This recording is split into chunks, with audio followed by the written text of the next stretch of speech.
अस्सलाम वालेकुम beautiful ladies, कैसी हैं आप सब। आज आपके साथ टिप्स शेयर करने लगी हूँ जो कि आपकी लाइफ को आसान बना देंगी। किस तरह करके आप कुकिंग भी करें और साथ साथ आप सारे घर के काम भी निबेड़ते जाएं, तो वो किस तरह आप कर सकती हैं। चलिए आइए आपके साथ कुछ टिप्स शेयर कर लेते हैं जिससे आपकी ज़िंदगी बहुत आसान होने वाली है। तो यहाँ पे आप देखिए, कुकिंग आज होनी है और कुकिंग के साथ साथ मैं क्या काम करती हूँ वो भी आपके साथ शेयर करते हैं। तो मैं यहाँ पे तकरीबन 11 का टाइम हो चुका है। तो यहाँ आप देखें, 11 बजे ही मैंने चपाती बनवा दी है। गो के चपाती हमारे कुक ने बनाई है। उसने जुमे के लिए जाना था, आज जुमा है। जुमे में क्योंकि बच्चे भी अर्ली आ जाते हैं थोड़े, तो ये अभी घंटा है उनके आने में। लेकिन यहाँ पे चपाती बनवा के मैंने रखवा दी है, क्योंकि इसमें 2-3 घंटे तो डेफ़िनेटली चपाती गरम पड़ी रहती है। और ये वो चपाती बना के चला गया कुक हमारा, वो जुमे की तैयारी करने लगा है और मैं फिर बाकी की कुकिंग करने लगी हूँ। तो यहाँ पे मैंने ना ये रखा हुआ है, हॉट पॉट इधर ही पास ही रखा होता है। इसके साथ ही मैंने ये ओवन रखा हुआ है। ओवन जो है ना, इसको स्पेस चाहिए होती है। ये एयर विंडोज़ इसकी जो होती हैं ना, इनको इनसे गर्म हवा बाहर निकलनी बहुत ज़रूरी है, तो उसके लिए स्पेस बड़ी ज़रूरी है। जैसे इसको साइडों से स्पेस चाहिए होती है ना, ऐसे ही बैक से भी स्पेस चाहिए होती है। तो दीवार से थोड़ा-सा हटा के आप रखें, लेकिन हमें जो इसके पीछे जो जगह है ना, वो किस तरह कंज़्यूम करनी है, बहुत ही अच्छी टिप है कि आपने ये जो ट्रेवें हैं, डिशें हैं, ये आपने ना यहाँ पे लगा देनी है, क्योंकि ये कहीं समझ नहीं आती कि डिशेज़ हम इतनी किधर रखें। अगर कैबिन में रखें तो पूरा कैबिन इनसे भर जाता है। अगर कहीं और रखें तो ये बहुत ही ज़्यादा जगह घेरती हैं। तो ये बहुत ही अच्छा-सा इसका सॉल्यूशन है कि आपने एक तो ओवन को तो आपने मतलब स्पेस दे के दीवार से रखना ही रखना है। तो पीछे वाली जो जगह है ना, वो आप इस तरह यूटिलाइज़ कर सकते हैं इन मकसद के लिए।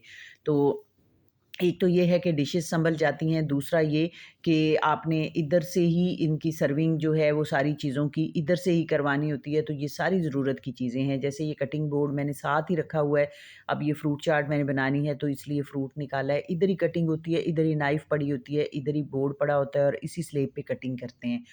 यहाँ पे मैंने ना ऑयल और ये स्पाइसेस भी साथ ही रखे हुए हैं, और ये ऊपर काली मिर्च और नमक, ये कंटेनर भी मैंने इधर ही साथ रखे हुए हैं, क्योंकि ये वो चीज़ें हैं कि आपने नाश्ता जब बनाना है ना, तो इधर पराठा बना, अंडा फ्राई हुआ, और साथ ही साथ ये आपने नमक मिर्च उठा के दिया, और साथ ही ट्रे में रखा, चपाती साथ रखी और सर्व करवा दिया। मतलब आपको ना बार-बार इधर-उधर से चीज़ें उठानी या रखनी नहीं पड़ेंगी। आपका बहुत सारा टाइम की बचत हो जाती है। यहाँ पे ओवन के साथ ही मैंने एयर फ्रायर भी एडजस्ट किया हुआ है। तो क्योंकि एक ही स्विच है, तो उसी में ये दोनों चीज़ें यूज़ हो रही होती हैं। तो इसलिए मैंने साथ रखा हुआ है, और जो चीज़ एयर फ्रायर में मैंने फ्राई करनी होती है ना, वो मैं पहले रख देती हूँ इधर। मतलब किचन में आते ही मैंने पहले वो रख दिया, रात को मैरिनेट करके रख दिया, और सुबह मैंने वो रख दिया, और फिर मैं बाकी अपने काम करने लग गई। यहाँ पे मैंने ना इसके साथ बिल्कुल करके ब्राउन राइस हैं, और ये विनेगर है, एप्पल साइडर विनेगर, कुछ और चीज़ें हैं जो कि रूटीन की डेली में यूज़ होती हैं। तो मैंने ना वेट लूज़ करना शुरू किया हुआ है, तो मैंने मल्टीग्रेन आटा बनाया हुआ है। ये मैंने खुद से बनवाया है, खुद इसकी क्वांटिटी सेट की है, क्या-क्या चीज़ कितनी डाली है। आप बिलीव करें कि इतना ज़्यादा ये इफ़ेक्टिव है ना, कि 1 वीक में काफ़ी सारा फ़र्क मुझे पड़ गया है इससे।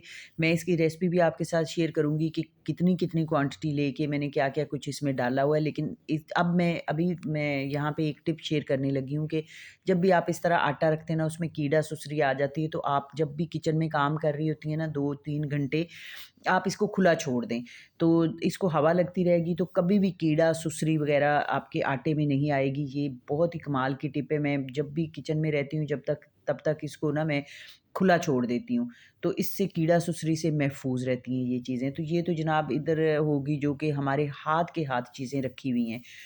यहाँ पे आप देखें कि इस साइड पे जो है ना, वो ये चीज़ें रखी पड़ी हैं। ये अभी मैंने सारे काम साथ-साथ करने हैं, लेकिन यहाँ देखिए बाहर का व्यू कितना अच्छा है। चलिए आइए थोड़ा-सा आपको बाहर का व्यू भी दिखाते हैं। यहाँ जब भी मैं बाहर निकलूँ ना, वैसे तो विंडो जो किचन की है उससे भी नज़र आ रहा होता है बाहर का व्यू। लेकिन जैसे ही बाहर आए ना, तो बड़ा ही कोई रिफ्रेशिंग सा आगे माहौल है। देखिए ग्रीनरी कितनी अच्छी है, और बड़ी एक सुहाना सा माहौल लगता है, तो माइंड बड़ा फ्रेश हो जाता है। मेरा तो बहुत हो जाता है, आपका पता नहीं इस तरह के व्यू में होता है या नहीं। चलिए आइए वापस किचन में। तो यहाँ पे जनाब ये सिंक के ना दोनों तरफ जो मैंने दूसरी स्लैब की तरफ जो मैंने चीज़ें रखी हुई यहाँ पे कूलर है सिंक के एक तरफ और दूसरी तरफ जो है ना वो मैंने ये स्टैंड रखे हुए हैं कि बर्तन इधर ही धोएं और उधर ही खुश्क करने के लिए रख दें। यहाँ पे कूलर रखा है और यहाँ पे 2 कैन जहाँ जिसमें फ़िल्टर से पानी आता है और इसमें कूलर में डाल दिया जाता है और कैन इधर ही पड़े रहते हैं। इधर ही धो के रख दिए जाते हैं। और यहाँ पे आप देखें किचन के कैबिन्स जो हैं इनको भी किसी दिन विज़िट करवाऊँगी कि किस तरह करके मैंने चीज़ें अरेंज की हुई हैं जो कि आपके काम को तेज़ करने में बड़ी हेल्पफुल होती हैं कि आपने रेंज में सारी चीज़ें रखी हुई हैं। और यहाँ पे ना ये मैंने बीफ मँगवाया था कुछ दिन पहले और मैंने इसको उसी तरह रख दिया था, उस दिन मुझे टाइम नहीं था मेरे पास, आज निकलवाया है। तो आज इसके पैकेट्स वग़ैरह बनाऊँगी और फ्रीज़र में रखूँगी। और साथ ही ये यहाँ पे मैं आपको ना दिखा रही हूँ कि कुकिंग अभी यहाँ करेंगे लेकिन लाइट्स आप देखें कितनी अच्छी लाइट है यहाँ पे। और दूसरा स्लेब स्लेब वैसे मेरी साफ़-सुथरी होती है यहाँ पे बड़ी, लेकिन फिर भी मैंने एक्स्ट्रा शीट एक लगाई हुई है और ऊपर ये मैंने ना इसके एक ये पीस रखा हुआ है अलग से, जहाँ पे मैं वीडियो जब बनाती हूँ ना तो मैं चीज़ें इंग्रीडिएंट शो करवाती हूँ और यहाँ पे मैं डिश आउट भी कर रही होती हूँ चीज़ें। यहाँ पक रही होती हैं, यहाँ पे मैं डिश आउट कर रही होती हूँ। तो इस पे लाइट मैंने फ़िक्स करवाई हुई है ऊपर ताकि अच्छी-सी लाइट भी पड़े, पिक्चर अच्छी आए और वैसे भी चीज़ें अच्छी लगती हैं।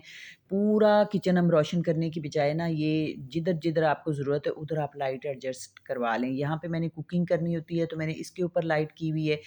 यहाँ मैंने जो एयर फ्रायर में चीज़ें डालने के लिए मैरिनेट करनी होती हैं, तो मैंने यहाँ पे लाइट फ़िक्स करवाई हुई है कि इस जगह पे रोशनी पड़ती है, तो वो मैं यहाँ आराम से रात के टाइम पे क्योंकि आपको लाइट चाहिए होती है काम करने के लिए, तो मैंने उधर-उधर लाइट एडजस्ट करवा ली है, जहाँ-जहाँ मुझे ज़रूरत पड़ती है चीज़ों को रखने की या करने की।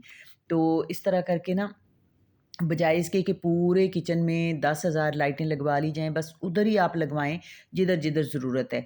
तो एक तो उससे ये है कि आपने ज़रूरत के टाइम जब मैंने कुकिंग करनी है, मैंने वो वाली लाइट ऑन कर लेनी है जो रेंज के ऊपर है, जब मैंने कटिंग करनी है, वो मैंने वो वाली कर लेनी है जो स्लैब के ऊपर है। तो ज़रूरत के हिसाब से फिर लाइट्स आप ऑन करते हैं, एक दफ़ा सारी लाइट्स नहीं आप ऑन करते। तो यहाँ पे आप देखें इसके ऐन ऊपर मैंने ना बड़ी-बड़ी 2 लाइट्स लगवाई हैं।